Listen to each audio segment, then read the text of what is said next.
في نوعية من الناس الشهوة هي اللي بتمشيهم، ما بيفرقش معاه إذا كان هو كبير ولا صغير، إذا كان اللي هيعمل معاها العلاقة ديت من محارمه ولا لأ. احنا بقينا في زمن غريب. تعالوا نسمع الواقعة ديت اللي حصلت بين الحما ومرات ابنه. لما هتسمع الواقعة دي مش هتصدقها، ولكن الواقعة قدام حضراتكم اهي. تعالوا نسمع الواقعة من الأول.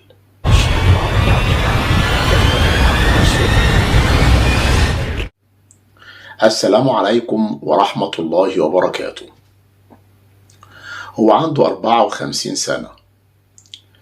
ابنه اتجوز من بنت في سنة 22. في سنة 23 في شهر فبراير ابنه اتسجن في قضية كانت عليه، ومرات ابنه عايشة معاه في نفس البيت.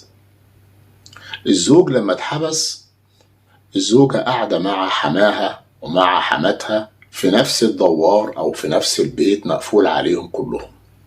هي ليها الشقة بتاعتها فوق وهم الشقة بتاعتهم تحت، قاعدة معاهم طول النهار، إذا كانت بتخدمهم إذا كانت قاعدة معاهم، وفي الآخر بالليل بتطلع على النوم.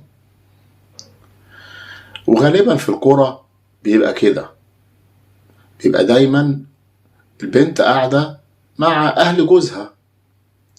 ولكن اللي حصل هنا إن الزوج لما اتحبس والزوجة مستنية اليوم اللي يخرج فيه جوزها من السجن، نفسها ترجع تعيش معاه تاني. اللي حصل هنا إن في يوم من الأيام الحما طلع عند مرات ابنه، دخل عليها الشقة وهي نايمة وهي حاطة المفتاح في الباب من بره، لأن البيت بتاعهم كلهم وأمان. إذا كانت بتنزل عندهم طول النهار بتتحرك براحتها، إذا كانت هتوطي إذا كانت هتعمل أي حاجة، لأن اللي موجود في البيت هو حماها وحماتها، وحماها ده كأنه أبوها. ما هي مرات ابنك كأنها بنتك بالظبط، ما ينفعش أبدا إن أنا أبص عليها.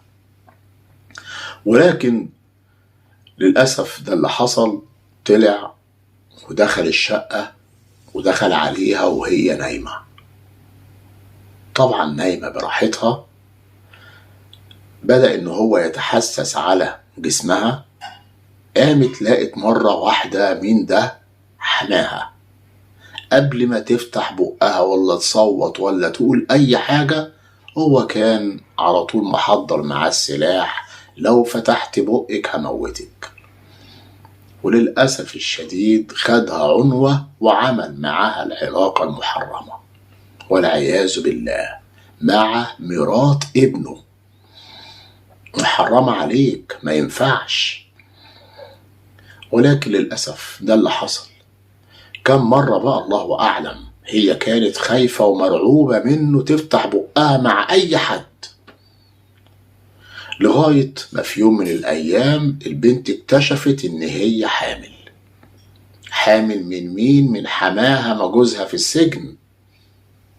هنا البنت قالت لأهلها وخدت بعضها وطلعت على اسم الشرطة وعملت بلاغ في حماها إن هو مارس معاها العلاقة عنوة غصب عنها وهي خايفة منه تحت تهديد السلاح. لما جابوه طبعا واتقبض عليه، في الأول أنكر، لكن بعد كده اعترف بالواقعة كلها لما الطب الشرعي أثبت حقيقي إن الجنين ده يبقى ابنه وإن هو كان بيمارس معاها العلاقة.